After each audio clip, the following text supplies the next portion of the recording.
નમસ્કાર વિદ્યાર્થી મિત્રો, વિરાયતન પોલિટેકનિકના ઓનલાઈન ક્લાસીસમાં હું રાકેશ ભાદાણી તમારું હાર્દિક સ્વાગત કરું છું.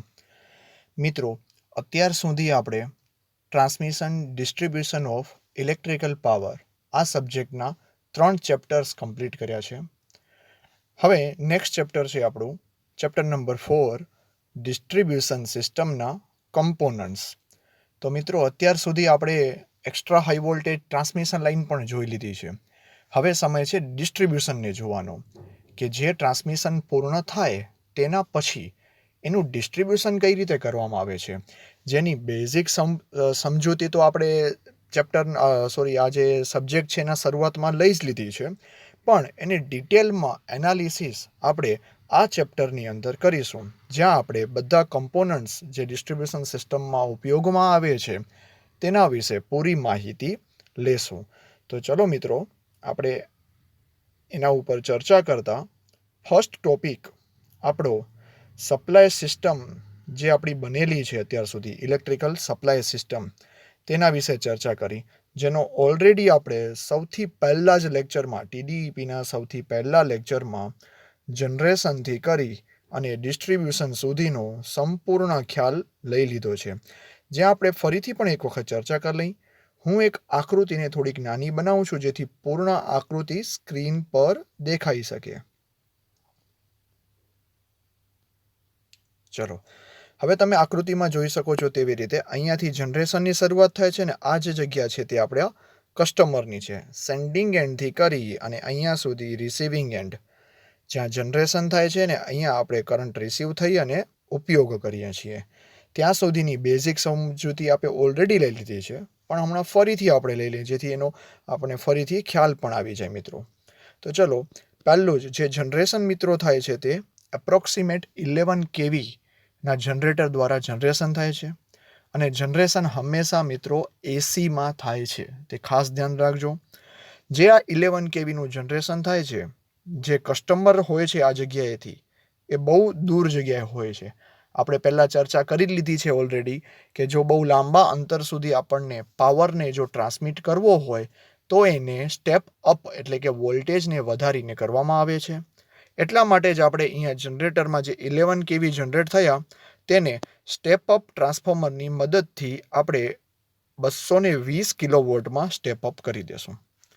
તો આ જે 220 કિલોવોટમાં સ્ટેપ અપ થાય છે ટ્રાન્સફોર્મર, ત્યાંથી પ્રાઇમરી ટ્રાન્સમિશનની શરૂઆત થાય છે મિત્રો. બરાબર, અહીંયાથી હવે પાવર ટ્રાન્સમિટ થઈ અને બીજા કોઈ એક સબસ્ટેશનમાં જશે, ત્યાં સુધીની જે લાઇન છે તેને પ્રાઇમરી ટ્રાન્સમિશન કહેવામાં આવે છે મિત્રો. પ્રાઇમરી ટ્રાન્સમિશન પૂરું થશે એટલે એક જગ્યા ઉપર રિસીવિંગ સ્ટેશન હશે. જે સ્ટેપ અપ ટ્રાન્સફોર્મરમાંથી સપ્લાય નીકળ્યો છે ત્યાં ક્યાં રિસીવ થશે? રિસીવિંગ સબસ્ટેશનમાં.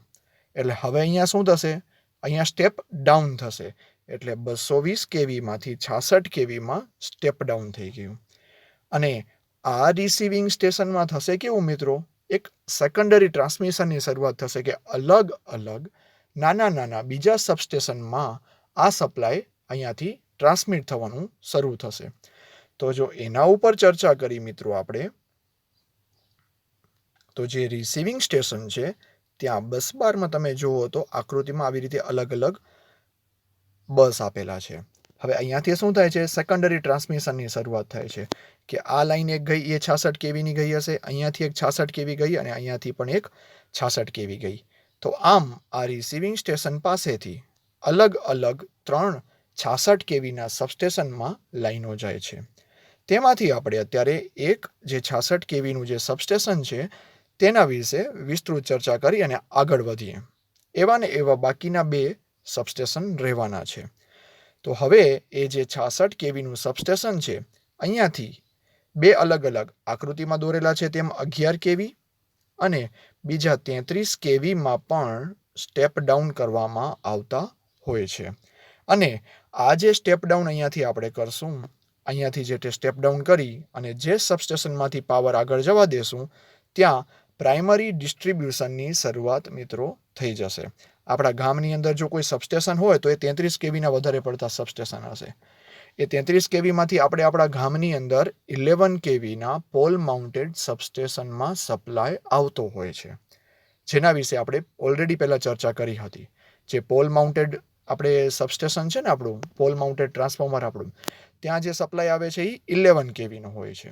બરાબર છે, ત્યાં સુધી એ સપ્લાય જતો હશે. એને જ આપણે પ્રાઇમરી ડિસ્ટ્રીબ્યુટર કહેશું. અને આ પ્રાઇમરી ડિસ્ટ્રીબ્યુટર જે છે એના થ્રુ સપ્લાય આવી ગયો આપણા 11 kVના સબસ્ટેશનમાં. અને મિત્રો 11 kVનું સબસ્ટેશન કેવું હોય છે? આપણે પહેલાં ચર્ચા કરેલી જ છે 11 kVના સબસ્ટેશન માટે. આ જે છે એ આપણું કેવું છે? 11 kVનું સબસ્ટેશન છે. જ્યાં ઇન્કમિંગ લાઇન છે અહીંયા 400 છે, એની જગ્યાએ 415 વોલ્ટ. સોરી, આ જે છે ને એ આઉટપુટ છે. ઇન્કમિંગ લાઇન જે છે એ અહીંયાથી આવે છે. આ 11 kV હશે, બરાબર. અને જે આઉટપુટ થશે એ 415 વોલ્ટનો થશે. અને અહીંયાથી જે શરૂઆત થશે આગળથી પછી જે તે હશે એ આપણું સેકન્ડરી ડિસ્ટ્રીબ્યુશન હશે મિત્રો. પાછા આપણે આકૃતિ પર આવી જઈએ તો પોલ માઉન્ટેડ, અહીંયા જો લખેલું છે પોલ માઉન્ટેડ સબસ્ટેશન, જે 11 kV બાય 415 વોલ્ટનું છે, જે અત્યારે જ આપણે આકૃતિ જોઈ. અને આ 415 વોલ્ટનો જે સપ્લાય છે તે આપણા ઘરની અંદર અલગ અલગ સિંગલ ફેઝના માધ્યમ દ્વારા અને 3 ફેઝના માધ્યમ દ્વારા સેકન્ડરી ડિસ્ટ્રીબ્યુટ થઈ અને કન્ઝ્યુમર પાસે પાવર સપ્લાય પહોંચે છે. આ આખી સિસ્ટમ દરમિયાન આપણે જે વોલ્ટેજ સ્ટેપ ડાઉન થાય છે, સ્ટેપ અપ થાય છે, એ દરમિયાન જે કસ્ટમર પાસે જે વોલ્ટેજ પહોંચે છે ત્યાં ±6% જેટલું ટોલરન્સ ચાલે છે. એટલે કે જો સપ્લાય સમજી લો કે 230 વોલ્ટ આવતો હોય તો 6% વધુ કાં તો 6% ઓછો એટલો વોલ્ટેજ ડ્રોપ તે માન્ય ગણાય છે. એનાથી વધારે વોલ્ટેજ વધારે કે ઘટાડો થવો ના જોઈએ. 6% એટલે મિત્રો અંદાજે 13 વોલ્ટેજની આજુબાજુ. તો 230થી 13 વોલ્ટેજ વધુ હોય કે 13 વોલ્ટેજ ઓછા હોય ત્યાં સુધીનો જે ટોલરન્સ છે તે ગ્રાહ્ય ગણાય છે. એના સિવાય વધવો કે ઘટવો ના જોઈએ. તો આમ અત્યારે આપણે પાવર સિસ્ટમનું એક સિંગલ લાઇન ડાયાગ્રામથી સમજી લીધું કે પાવર જનરેશન થઈ અને કન્ઝ્યુમર પાસે ટ્રાન્સમિશન અને ડિસ્ટ્રીબ્યુશનના માધ્યમ દ્વારા કઈ રીતે પહોંચે છે. હવે મિત્રો જે આ ડિસ્ટ્રીબ્યુશન કરવામાં આવ્યું ને, અહીંયાથી જે આ ડિસ્ટ્રીબ્યુશન થાય છે ને એ અલગ અલગ રીતે થાય છે. એના માટે આપણે શું કરશું અત્યારે? ક્લાસિફિકેશન ઓફ ડિસ્ટ્રીબ્યુશન સમજીશું. ક્લાસિફિકેશન ઓફ ડિસ્ટ્રીબ્યુશન એટલે ડિસ્ટ્રીબ્યુશન સિસ્ટમનું વર્ગીકરણ આપણે કરી દઈએ. તો મિત્રો વર્ગીકરણ કરીએ એટલે એના અલગ અલગ મુદ્દાઓથી એને વર્ગીકૃત કરી શકીએ છીએ. તેમાંનો પહેલો મુદ્દો છે કરંટના પ્રકારના આધારે. કે મિત્રો કરંટ કેવો છે ડિસ્ટ્રીબ્યુશન સિસ્ટમમાં? આપણા ઇન્ડિયન સ્ટાન્ડર્ડ જો સમજીએ તો આપણી પાસે તો એસી જ છે, પણ ઘણી એવી કન્ટ્રી છે કે જ્યાં ડીસી પણ ડિસ્ટ્રીબ્યુટ કરવામાં આવતું હોય છે. તો આમ એસી કે ડીસી, બરાબર, કરંટના પ્રકારે કાં કે અલ્ટરનેટિંગ કરંટ હોય કાં તો ડાયરેક્ટ કરંટ હોય.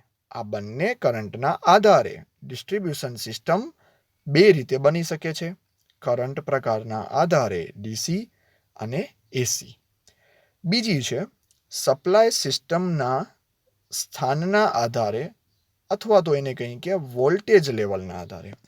તો પ્રાઇમરી ડિસ્ટ્રીબ્યુશન અને સેકન્ડરી ડિસ્ટ્રીબ્યુશન આપણે મિત્રો બે જોયું ગઈ આકૃતિમાં. ત્યાં 3.3, 6.6 અને 11 kV એ પ્રાઇમરી ડિસ્ટ્રીબ્યુશન માટે ગણાશે અને સેકન્ડરી ડિસ્ટ્રીબ્યુશન માટે 415 વોલ્ટ ગણાશે. અને મિત્રો ખાસ ધ્યાન રાખજો, ઇન્ડિયન સ્ટાન્ડર્ડ પ્રમાણે આપણી જે વોલ્ટેજ લેવલ જે બનેલા છે એ બધા 1.1ના મલ્ટીપ્લાયમાં હશે મિત્રો. અહીંયા જો 3.3 એ 1.1 છે, અહીંયા 1.1ના મલ્ટીપ્લાય છે, બરાબર. કારણ કે એનો જે ગુણાકાર કરીએ કે ભાગાકાર કરીએ તો 1.1થી થઈ શકતો હશે. તો આમ સપ્લાય સિસ્ટમના વોલ્ટેજ લેવલના આધારે પ્રાઇમરી અને સેકન્ડરી ડિસ્ટ્રીબ્યુશન અલગ અલગ વોલ્ટેજ પરથી પણ આપણે ડિસ્ટ્રીબ્યુશન સિસ્ટમને બનાવી શકીએ છીએ. નેક્સ્ટ છે ત્રીજું, સી કન્સ્ટ્રક્શનના આધારે. મિત્રો ડિસ્ટ્રીબ્યુશન સિસ્ટમ કેવી હોય? કાં તો ઓવરહેડ હોય ને કાં તો અંડરગ્રાઉન્ડ હોય. જે જનરેશનથી આપણે ટ્રાન્સમિશન કરીએ છીએ, વધારે પડતું ટ્રાન્સમિશન મિત્રો ઇન્ડિયામાં કે કોઈ બીજી પણ જગ્યાએ વધારે પડતું ટ્રાન્સમિશન જે થાય છે તે ઓવરહેડ જ થતું હોય છે. અને ડિસ્ટ્રીબ્યુશન અત્યારે ઘણી જગ્યાએ અંડરગ્રાઉન્ડ થવા માંડી ગયું છે. તો આમ હવે ડિસ્ટ્રીબ્યુશનની વાત કરીએ તો બે રીતે. આપણા હજી ઘણા ગામડાઓમાં ઓવરહેડ ચાલે છે અને સિટીઓની અંદર અત્યારે અંડરગ્રાઉન્ડ ડિસ્ટ્રીબ્યુશન પણ થવા માંડી ગયું છે. ધારો કે અમદાવાદ સિટીની વાત કરીએ તો જો મેઇન સિટી છે ત્યાં અંડરગ્રાઉન્ડ ડિસ્ટ્રીબ્યુશન સિસ્ટમ યુઝ થાય છે. અને અંડરગ્રાઉન્ડ અને ઓવરહેડના ફાયદાઓ અને ગેરફાયદાઓ આપણે ઓલરેડી ફર્સ્ટ ચેપ્ટરની અંદર જોઈ લીધા છે. નેક્સ્ટ પ્રકાર છે સર્વિસ પ્રકારના આધારે. જનરલ લાઇટ અને પાવર એટલે કે આપણા ઘરની અંદર જે રેસિડેન્શિયલ પર્પસમાં જે ઉપયોગ કરીએ છીએ, એક તો લાઇટનિંગ હોય જેના દ્વારા આપણે પંખા, ટ્યુબલાઇટ, ટીવી એ ચલાવીએ છીએ, જેને કહેવાય જનરલ લાઇટ. અને પાવર જે છે ને એ એટલે શું કે જ્યાં થોડોક લોડ વધુ હોય, ધારો કે એસી છે, રેફ્રિજરેટર છે, હીટર છે, આ બધા પાવર સપ્લાય સાથે કનેક્ટેડ હોય છે. આ સર્વિસ કનેક્શનનો પણ એક પ્રકાર છે. આ થઈ ગયા રેસિડેન્શિયલ માટેના. આ જે બધા થયા એ રેસિડેન્શિયલ માટે. એના સિવાય શું હોય મિત્રો, આપણે ખબર જ છે, ઇન્ડસ્ટ્રીયલ પાવર. Railway traction. મિત્રો રેલવે ટ્રેક્શન છે ને એ બધાથી અલગ પડે છે, કારણ કે રેલવેની અંદર જે યુઝ થાય છે, આપણે જાણીએ છીએ કે સિંગલ ફેઝ અને 25 કિલોવોલ્ટ સુધી યુઝ થતા હોય છે, બરાબર. એને એસી ને ડીસી બનાવવા માટે ટ્રેનની અંદર જ સિસ્ટમ યુઝ થતી હોય છે, અને એ ટ્રેનની અંદર જ એસીનું ડીસીમાં કન્વર્ટ થાય, કારણ કે ઇન બિટવીન જે ટ્રેનની મોટરો ચાલતી હોય એ હંમેશા ડીસીમાં હોય છે. ડીસી સિરીઝ મોટરનો ત્યાં ઉપયોગ થતો હોય છે. પછી નેક્સ્ટ છે સ્ટ્રીટ લાઇટ. તો આ સર્વિસ છે સ્ટ્રીટ લાઇટ પણ. આપણે નગરપાલિકા હોય, ગ્રામ પંચાયત હોય, તો આ બધી જગ્યાએ સ્ટ્રીટ લાઇટનું કનેક્શન અલગ રીતે કરેલું હોય છે. પછી ડિસ્ટ્રીબ્યુશનનો અલગ એક પ્રકાર જોઈએ, જોડાણના આધારે. આ બહુ જ અગત્યનો છે મિત્રો, કારણ કે બીજા બધા ઉપરના જોયા ને એ તો જનરલ છે, આપણે બોલીને પણ સમજી શકીએ. પણ હવે જે કેલ્ક્યુલેશન કરવાના અને આપણે પદ્ધતિ સમજવાની છે, અને પછીના નેક્સ્ટ ટોપિક પણ આ જ છે આપણા. જ્યાં પહેલું છે રેડિયલ. રેડિયલ એટલે મિત્રો કેવું કે એક સબસ્ટેશનમાંથી કસ્ટમર પાસે જે સપ્લાય નીકળે છે અહીંયાથી, એક સીધો જ સપ્લાય આવી જતો હોય. અહીંયાથી એક ઘર કનેક્ટેડ હોય, અહીંયા બીજું ઘર કનેક્ટેડ છે, અહીંયા ત્રીજું ઘર કનેક્ટેડ છે.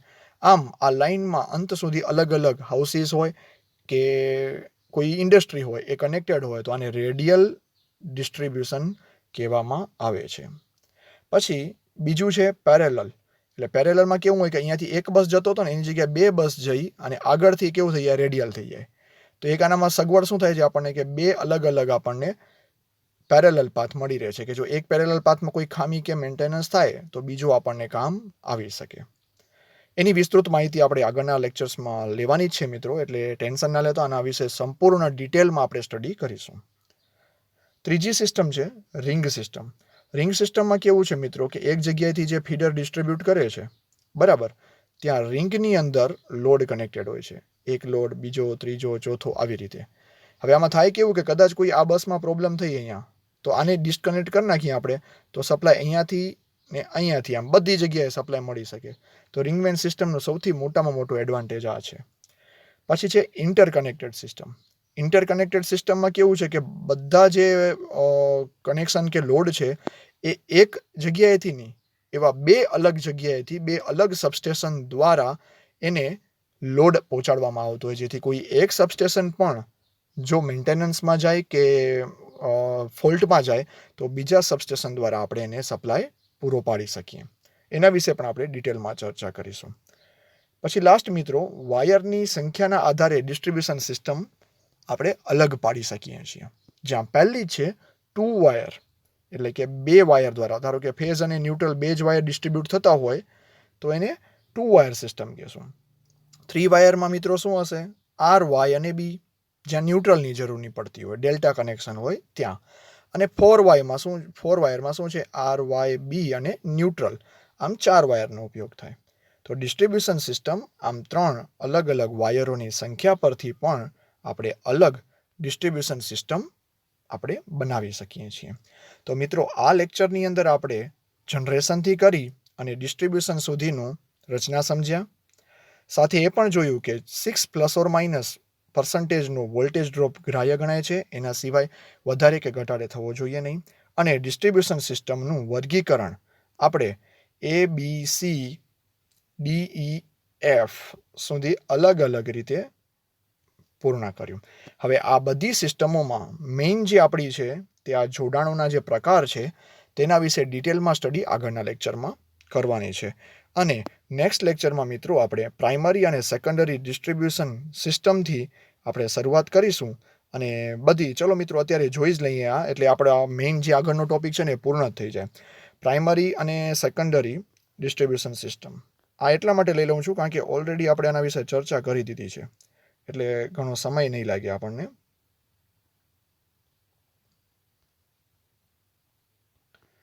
ચલો પ્રાઇમરી અને ડિસ્ટ્રીબ્યુશન અને સેકન્ડરી ડિસ્ટ્રીબ્યુશન. હવે પ્રાઇમરી ડિસ્ટ્રીબ્યુશન છે આપણે પહેલે જ વાત કરી મિત્રો કે 3.3, 6.6 અને 11 કિલો વોલ્ટ. એને અહીંયા અત્યારે કિલોમાં નથી લખ્યા. 3.3 ને 3300, 6.6 ને 6600 અને 11,000 વોલ્ટમાં ડિસ્ટ્રીબ્યુટ થાય છે જેને પ્રાઇમરી ડિસ્ટ્રીબ્યુશન આપણે કહીએ છીએ. જ્યારે સેકન્ડરી આપણે છે એ 415 વોલ્ટનું છે જે ઓલરેડી આપણે ચર્ચા કરી. હવે જે આ ડિસ્ટ્રીબ્યુશન થાય છે તે બરાબર એ સબસ્ટેશનમાંથી એને પાવર મળે છે. જ્યારે સેકન્ડરી ડિસ્ટ્રીબ્યુશન જે થાય છે ને તે મિત્રો પોલ માઉન્ટેડ ટ્રાન્સફોર્મર દ્વારા થાય છે. હવે જે પ્રાઇમરી ડિસ્ટ્રીબ્યુટર છે ને એ અલગ અલગ સબસ્ટેશન હોય છે, જ્યારે સેકન્ડરી ડિસ્ટ્રીબ્યુટર કેવું છે એ હંમેશા પોલ માઉન્ટેડ સબસ્ટેશન હશે.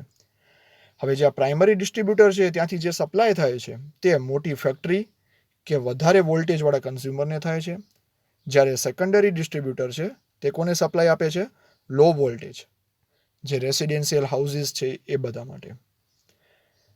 ચોથું, આ ડિસ્ટ્રીબ્યુટરમાં ટેપિંગ હોતા નથી કારણ કે કોઈ એક સબસ્ટેશન છે, ધારો કે આ જગ્યા ઉપર એક સબસ્ટેશન છે, અહીંયા એક્સ કંપની છે, તો આ કંપનીને જ્યારે પાવર પ્રોવાઈડ કરવામાં આવતો હોય 11 કેવી હોય કે 33 કેવી હોય કે 66 કેવી હોય તો આની વચ્ચે કોઈ અલગ અલગ સપ્લાય આપવામાં આવતો નથી જેને ફીડર કહેવામાં આવતું હોય, તો એને એક જ ડિસ્ટ્રીબ્યુટર દ્વારા સપ્લાય આપવામાં આવે છે, એમાં કોઈ ટેપિંગ નથી હોતું. જ્યારે સેકન્ડરી ડિસ્ટ્રીબ્યુટરમાં ટેપિંગ્સ હોય છે. જે પ્રાઇમરી ડિસ્ટ્રીબ્યુટર છે ત્યાં 3 ફેઝ 3 વાયર સિસ્ટમનો ઉપયોગ થાય છે કારણ કે ડેલ્ટા કનેક્ટેડ હોય છે ને ડિરેક્ટલી એનું જે પોલ માઉન્ટેડ ટ્રાન્સફોર્મર છે એ ક્યાં હશે મિત્રો? કંપનીમાં જ હશે. જ્યારે સેકન્ડરી ડિસ્ટ્રીબ્યુટરમાં 3 ફેઝ 4 વાયર સિસ્ટમ 3 ફેઝ માટે અને સિંગલ ફેઝ માટે 2 વાયર સિસ્ટમનો ઉપયોગ થાય છે. તો આમ 5 મુદ્દાઓ છે કે જેનું આપણે બેઝિક ડિટેલ તો ઓલરેડી લીધેલી જ છે બરાબર. તો અત્યારે જે એનું વર્ગીકરણ આપણે અલગ અલગ રીતે પણ કરી દીધું, એના વચ્ચેનું કમ્પેરિઝન પણ આપણે કરી દીધું.